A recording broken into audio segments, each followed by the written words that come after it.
خۆشەویستان و ئەزان لە بەرنمێکی دیکی ڕۆژ لە بەرنمەیەکی ڕۆژ لە بابەتی ڕۆژ لەگەڵتانین کە ئەویش پرسە یاخود مژارێکی بابەتێکە کە خراوەتە نێو میدیاکانەوە بە تایبەتی و بۆتە پرسێکی سیاسی و لە باگراوندەوە پرسێکی ئابووری گرنگە کە ئەویش لامەرکزیەتە لامەرکزیەت بە تایبەتی لە سلێمانیەوە ئەم بابەتە دەوروژێنرێت و بە تایبەتی حزبە باڵادەستەکانی سلێمانی ئەم بابەتیان کردوتە کارتێکی سیاسی یاخود فشارێکی سیاسی بۆ نەیار یاخود ئەو هەمیشە و سراعی کە لە نێوان حزبەکاندا هەیە. ئەم بابەتی لامەرکزی و دەستبردن بۆ لامەرکزیت کە پرسێکی بەڵێکە یاساییە، بەڵام لەگەڵیشە کارتێکی سیاسی بەکارهێنرێت کە ئەویش بە هەرێمکردنی سلێمانیە کە ئێمە دەزانین لە پشتەوە یاخود لە باگراوەندی ئەم پرسەوە بۆنی بابەتێکی نانیشتیمانی ئەکرێت لەگەڵ کاک ئارام عەلی وەکو ئەندازیار لامانکەتە چاودێری سیاسی ئەم بابەتە دەوروژێنین. لام گرنگە کە بڵم بۆ کاک ئارام عەلی، یعنی دەمەوێت دیمانی لەگەڵا ساز بم کە ئەویش ئاگاداری پرۆژە و ئەوەی کە پێڵێن ئاوەدانی و دەستی بینایە لە سلێمانیا. کاک ئارام عەلی خۆشحاڵم. کاک ئارام عەلی ئەمێ بپرسم لە پرسێک کە لە سلێمانی زیاتر و ژێنراوە، ئەویش پرسی لامەرکزیەتە. ئەم بابەتە بابەتێکی سیاسی ئابووریە خۆت چ جۆرە دەمێت دەست پێ کاک ئارام بڕاتن هەو بابەتەکەەوە. خۆی بابەتی لامەرکزی هەر کاتێکە دۆخی ئابووری هەرێمی کوردستان یا ئەو دۆخی کە لە ڕووی سیاسیەوە کاریگەریی سیوی لەسەر هەرێمی کوردستان دروستەکە، ئەویش بە هاتنە سەرپێی لایەنە شەعیەکان ئەتوانین وا بیبینین کاریگەری لەسەر هەرێمی کوردستان دروستە بێ کە هەمویان کۆدەنگە بن بۆ ئەوەی کە بتوانن ڕاستەوخۆ کاریگەری لەسەر ئابووری هەرێمی کوردستان دروستکەن. ئەم کاتە چی لێت؟ ینی هەرێمی کوردستان ناگاتە ئەوەی کە بتوانێت خۆی ینی توانە و لاقەی ئەوەی نییە کە خۆی لەسەر پێ بوەستێ بۆ ئیدارەدانی پێدانی موچەی هاوڵاتیانی هەرێمی کوردستان و هەروەها بژاندنەوە لە ڕووی ئابووریەوە لە هەموو سێکتەرەکانی تر هەڵدەستن بەم کارتە بەکاردێنن حکوومەتی ناوەندی عێراقی بۆ لە حکوومەتی ناوەندی عێراقیەوە دەستم پێکرد لەبەرەوەی هیچ کاتێشتر پرسی لامەرکزی ناجوڵێت هەتا ئەو کاتێک کە لە ناوەندەوە فشارەکان لەسەر هەرێمی کوردستان دروستە بن. کەواتەوە لە تێڕوانینەوە بەمان دەرەکەوێت کە ئەم پرسێکی سیاسیە ئەتوانین ناوی بنێن باڵی هەڵوەشانەوەی قەوارەی هەرێمی کوردستان بەزەقی دیارە. ئەویش بە هاوکاری کۆمەڵێک لایەنی سیاسی لە هەرێمی کوردستانە لەگەڵ حزبە عێراقیەکان بە تایبەتی شیعەکان کە ئەتوانین ناویان بڵێن سەدامەکانی سەردەم وا خوێندنەوەیان بۆ ئەکرێ بۆ لەبەرەوەی لەگەڵ سەدامی سەردەمی کۆنا هیچ فەرقێکی وایان نییە، تەناوێک کە ئەنفال ڕوونیاوە بەڵام بە شێوازێکتر هەوڵی ئەنفالکردن و چیمان بارانکردنی وڵاتیان هەرێمی کوردستانەکەن. خۆگر بێنە سەر بابەتی لامەرکزی لە پارێزگای سلێمانی کە وروژێندرێ، ئەگەر تەرکیزەکە لەسەر ئەوە بێ دۆخی ئابووری هاوڵاتیانی پارێزگای سلێمانی بەرەو باشتر بتر بڕوە، میکانیزمی تر و ڕێگاچارەی تر زۆرە وەک لەوەی کە دەست بەرم بۆ بابەتی لامەرکزی. هۆکارەکەشی بابەتی سیاسی وەک پێشتر ئاماژەم پێکرد، ڕێگای تر زۆرە بۆ ئەوەی کە ئەم دۆخی لە هەرێمی لە پارێزگای سلێمانیە بەرەو پێشەوە بڕوە لە ڕووی بنیادنانی ژێرخانی ئابووری لەم پارێزگایە بە تایبەتی سیرەکەین خاڵە سنوورەکان لەم پارێزگایە بەشێکی زۆری ینی هیچ سنووربەندیەکی نییە لە هاتچۆکردنەوەوانە و قۆڕ کراوە لەلایەن کۆمەڵێک لە بەتابەتی لایەنی سیاسی دەسەڵاتدار لەم پارێزگایە زۆر بە ئاشکرا و ڕوونی دیارە، ینی بەڵێ زۆربەی کار لە بەر تیڤەکان خۆیان قساکەن و ئاماژەی پێەکەن. ئەمە چاکردنی خاڵە سنووریەکان بەشێکی گرنگە لە باشترکردنی قوت و ئابووری هاوڵاتیانی پارێزگای سلێمانی و بنیادنانی ژێرخانیەکی ئابووری بەهێز. بیرمان نەچێ لە بەشی لە ئاستی کارگێڕی کابینەی نوێی حکوومەتی هەرێمی کوردستانە بەندی یەکەمی باز لە بابەتی لامەرکزیەکە، واتە بابەتی لامەرکزی تەنها پەیوەست نییە بە پارێزگای سلێمانی و پارێزگای سلێمانیە هەولێرە دووەکە قەزا و ناحەکان و ئیدارە سربەخۆکارە، واتە شۆکردنەوەی دەسەڵات بە شێوەیەکی تەندروست بە شێوەیە کە لە ژێر چاودێری حکوومەتی هەرێمی کوردستان نابێ بۆ ئەوەی ڕۆتینات و کۆمەڵێک پرسێ کەم بێتەوە. بینیشمان یان ئەگەر بگەڕێنەوە بۆ فەتەی بەژێستە لە کاتی دروستبوونی کۆڤید-19 ئەم بابەتی لامەرکزیە زۆر بەزەقی ئەبیندرا بۆ نمونە زۆربەی پارێزگاکان لە هەرێمی کوردستانە دەسەڵاتێکی ڕاهەیان هەبوو لەوەی کە چۆن ئیدارەدانی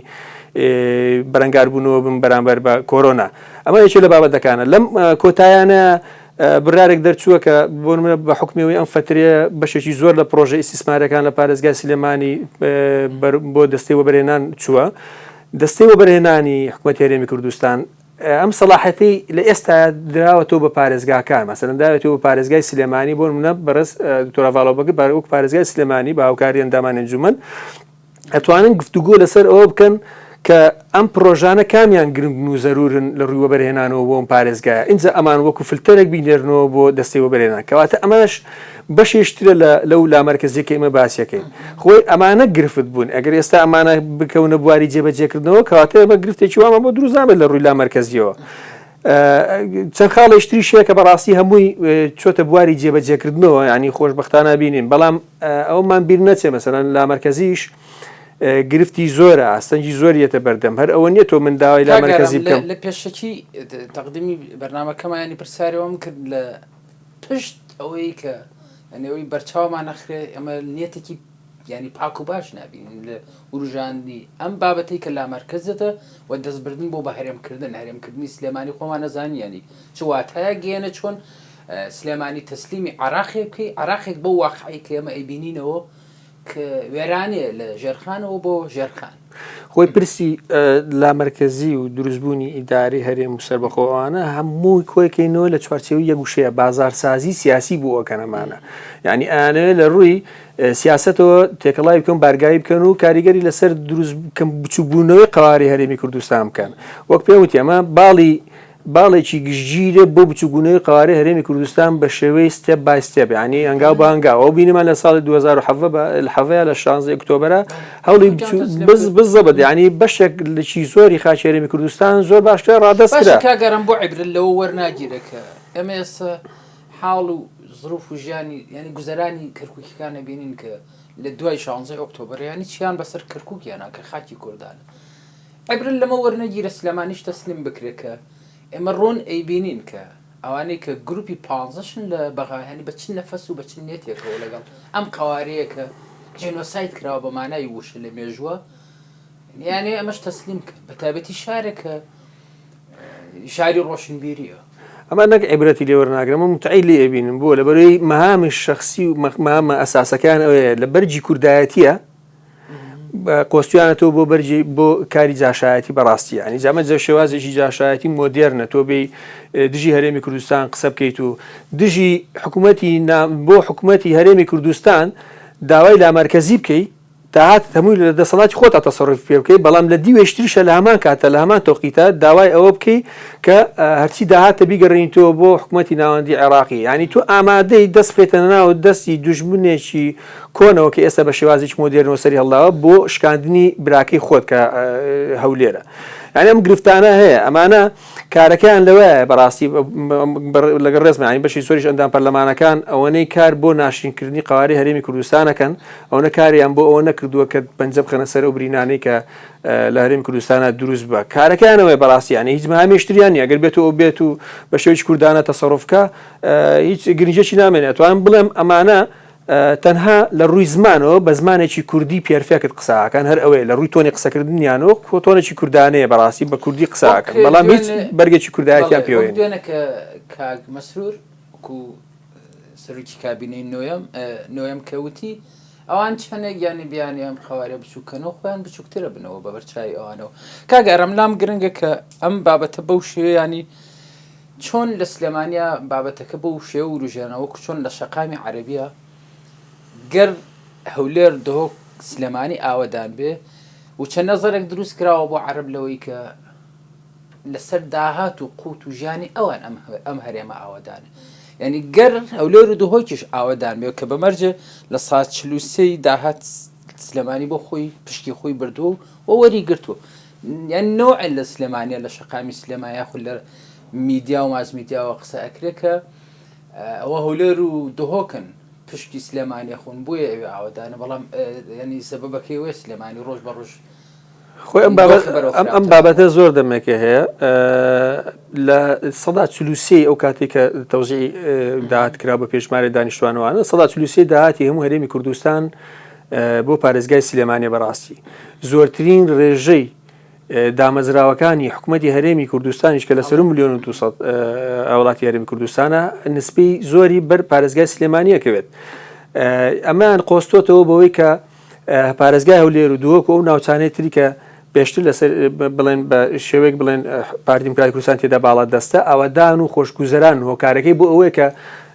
داهاتەکەیان زیاترە بە پێچەوانەیە ئەمە تەنها خۆڵخستنە چاوی هاوڵاتیانی هەرێمی کوردستانە بگرە داهاتی پارێزگای سلێمانی تۆ بەس داهاتە سنووریەکان حساب کە داهاتێکی زۆرە کە هیچیشی تا ئەم دقەیە تەنها بە ژمارە ئەگرێتەوە ناو ڕەسید و حسابی حکوومەتی هەرێمی کوردستان هەنی بە داتا بۆ نمونە لە مانجی یەکا بە گریمانە حسابیکەین 3 ملیار داهات بووە 3 ملیارەکە ئەڵێن 3 ملیار داهات بووە خۆ ناڵێن سیویلەکە ئەگەڕینەوە بۆ تەنها لێرە کەس نازانین چی لێ لە کۆمەڵە بانکی ناوخۆیانە دیار نامێنێ و داهاتەکەی لێرە ئەمە ئەکەوێتەوە سەر شێوازی ئیدارەدانی پارێزگاکان بەسەراحەت لەگەڵ کحکومڕانیە خۆجیەیی کە لەناو پارێزگاکانە هەیە لەو لێرە کاریان لەسەرەوە کردووە کە ژێرخانێکی ئابووری بەهێز دروست بکەن بنیادێکی جوان لە لێرا دروست بکەن لە شەقام گرنگی بە شەقام دەم بە ئاوادانی بکەن بە یەک نیشتە جێبوون دەم بە سەرجەم سێکتەرەکانی بواری ژیان بدەن کە هاوڵاتیان پێخۆش گوزەرانە بن بەڵام لەم سنوورە ئەگەر هەوڵێکیش هەبوو بێ لەلایەن هەنێ هاوڵاتیان و لەم پارێزگایە کە بیانوێت دەستیان برد بێ بۆ ئەم شێوازی ئاوادانکردنە دەستیان گرتوون و نانێشتون یان بە شێوازی شتر ئەتوان بڵم غێر و باش زۆر زار دەستیان گیراوە یعنی هەنێ بابەتە بووە کۆسپی بۆ دروست بووە بۆ منە چەند ساڵی پێش ئێستا شەقامی سەڵمەدری پارێزگای سلێمانی بەو خەڵک بە ئاتەوە کە خەوی پێوە بینی بێت بکەێت و باری جێبەجێکردنەوە بەڵام نەکەوت و باری جێبەجێکردنەوە لە کاتێکدا بڕێکیش لە داهاتی بۆ دابین کرابوو دیار نەما کاگارە مەکو ئەندازیارە یعنی من ئەم پرسیارەکەم چەند جار بۆ ئەو 100 مەتریە ینی پارە تەرخان کراوە پارەکەش باڕۆن ڕەوان بڵێن کە خورا و دزرا سێ جار پارەی تەرخان کراوە جاری ئاخیری کە تەمیلی بۆ دابین نەکرابوو سەراحەت بەڵام دوو جاریتر هەر دابین کرا ینی ئەم شەقامە هەروە خۆی بوو هەر دەشت بوو هیچی تیا دروست نەکرا تا لەم ئاخیرانەیە جەنابی کاک مەسرور وەکسەری حکومەت دادیفتاحی کردو ئێستا لە بواری جێبەجێکردنە بە حکومیەکە ڕقابەیەکی باشی لەسەر ئەم جارە تەمیلەکەش بۆ شێوازە نییە کە ڕاستەخۆ لێرەوە پێیان بدرێ بۆ شێوە هەرەمەچی و ڕەندەم لێ بێ ینی بە شێوە بازارەکە کە خۆیان تەسەڕفی پێوە بکەن ئەچنەوە بۆ ناوەندە ینی لە بچنەوە بۆ حکومەت هەرێمی کوردستان لێ تەسەڕفیەوە کرێواتە مرکزێتێک بۆ شێوازی پارەدانەکە پێ دروست بووە بۆیە بۆ شێوە ئەکادیمی و بۆ شێوە پرۆفشناڵی ئێستا بەشێکی کارەکانی تەواو بوو هەرچەنە لەمپەری بۆ دروست بووە بەڵام لە هەم پرۆژەیەکی لەو شێوازە گەورەیە لەمپەر دروستە بێ کێشە دروستە بێ وەکو هاوڵاتیان کردنی کۆمەڵەکیان شەقامی زەویەکانیان بەرەکەوێ ئاستەم و گرفت دروستە بێ بەڵام مامە سەرچەکە ئەوەیە شێوازی ئیدارەدان هاوڵاتیانی هەرێمی کوردستان ببن بەشایی لەسەر ئەم بابەتە شێوازی ئیدارەدان هۆکارە بۆ نەبوونی خۆشگوزەرانی و ئاوەدانی لە پارێزگایەکە کە لە 143 داهاتی هەموو هەرێمی کوردستان لەم پارێزگایە سەرف کراوە یا ئەوە تا نەبوونی پارە و مادە بووە و قۆڕکردنی دەسەڵات بە لایەن حکوومەتی هەرێمی کوردستانەوە پارێزگایە پشتگوێ خراوە بە پێچەوانەوە ئەوە تا ئەم لایەنەوە پۆزیسیانەی کە خۆیان لەم شارەیە بەشێکیان هەڵقوڵاون و دروست بوون هەمویان تەرکیزیان لەسەرەوەیە کە ئەم گرفتانێکە لێرە هەیە لە هیچ پارێزگایشتر نییە ئێمە ناڵێ مەسەلەن ممنوعکەن دازارێ ناڵم پارێزگای هەولێر پێرفێکتە و بێکەم و کوڕی بێ کێشەیە دووە و زاخۆ بە ئەمان شێوە بەڵام ئەوەی کەی بینین باسی بەڵێ دەستی کار ئاوەدانی ئەوەی ئەیبینی ئێستا شەقامی 150 مەتری 200 مەتری ینی کە ئێمە لە ڕووی سیماوە کاگەرم من و بەڕێستان ینی لەم شارەین ینی شای شارانە ئەگەر لە هەر چوار پارچە نمونە نەبێت ینی لە دەرەجەیەکە کەمی لە خوارترەوەیە لە ڕووی ئاوهەوە لە ڕووی ئەتمۆسفیرەوە ینی لە ڕووی پێشترێمە ینی ئەدوت کە ئەچم بۆ سلێمانی یاخود باوات بچیتە سلێمانی بە بەراوردی تەبەن پارێزگاکانی دیکە ئەمە کەیبینین و سلێمانی ڕۆژ بە ڕۆژ ینی ئەمە زۆر بەداخەوە ئەمە بابەتێکی سیاسی نیە ئەمە جێگەی ئەسەفە ینی سلێمانی ڕۆژ بە ڕۆژ بەرەو دواوە ئەچێ ینی تەنها ئەمەیە ینی ئەمان یا بەم شێ بڕۆمە ناو پرسیارەکەمەوە لە بابەتی وروژاندنی لامەرکزیەت کە مەرکزیت نەبووە و تا دەستبردن بۆ بابەتی بەهرێمکردن خۆ قوتارکردن نییە لە پرسێکی هەرە گرنگ کە دەستبردنە بۆ پرۆژی چاکسازی کابینەینەوە بێگومان ئەمە یەکێکە لەو کۆسپوتەگەرانەی کە هەمیشەیەتە بەردەم پرۆسی چاکسازی بووە لەبەر پرۆسی چاکسازی پرۆزێکی گشتگیرە ئەگەر ئێمە بێت و قسەی لەسەر بکەین لە دوو ڕێگاوە کۆسپی بۆ دروستەوە بەڕاستی بەشێکیان سیاسیە کە ئێستا باسیەکەین بەشێشتریشان کۆمەڵێک کەسی مافیا و مشەخۆر کە لەسەر قوت و هاوڵاتیانی هەرێمی کوردستان دەوڵەمەند بوون لەسەر ئەو گەندەڵیانی کە کردویانە ئەمە بەدان پێدانانی خودی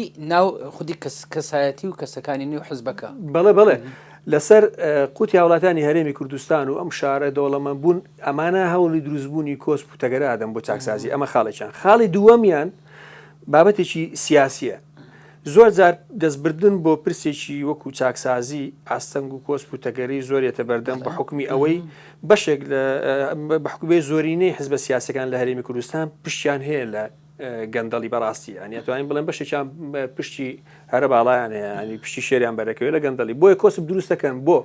لەبەرەوەی دەستبردن بۆ پرسی موچە بۆ نمونە پرسی دوو موچەی بۆ پرسی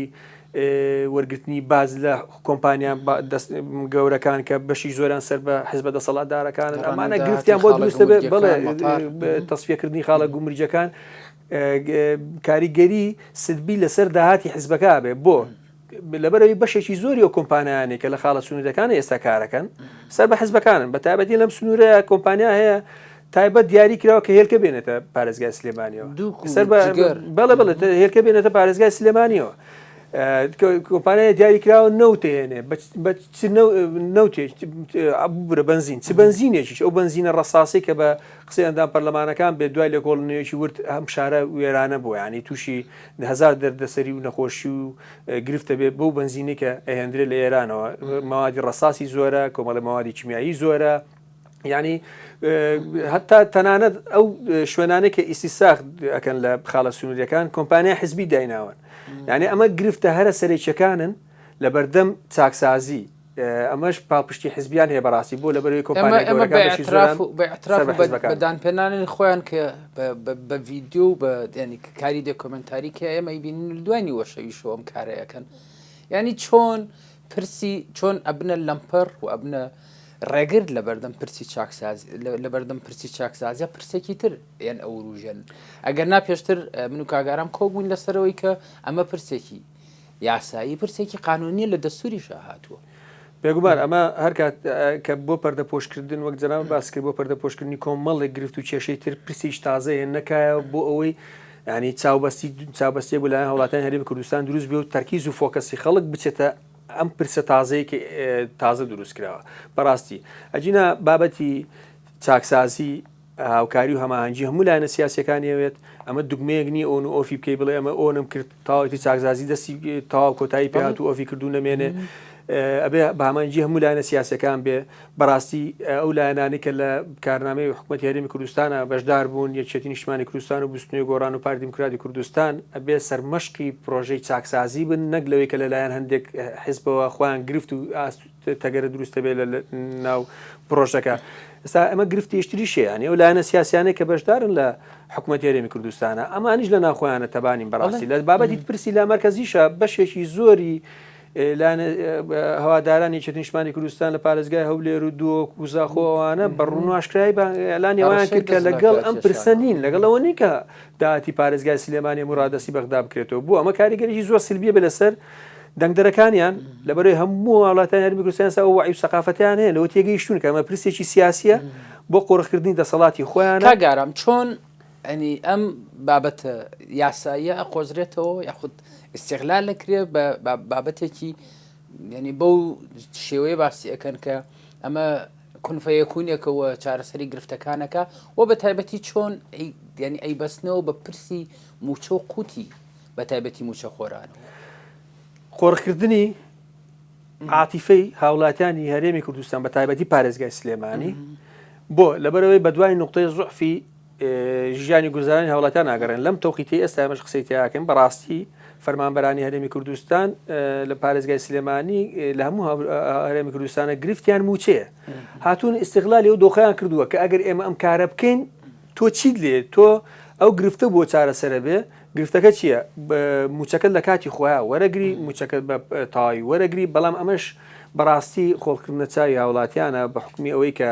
ینی بەڕێزکە قوات تاالبانی وەک چەگری سەرۆکی حکوومەتی هەرێمی کوردستان زۆر بەڕوونی ئاشکرای لێکێ لە کەناڵە عەرەبیەکانە ئەوەی درکان کە ئیتر ئەمە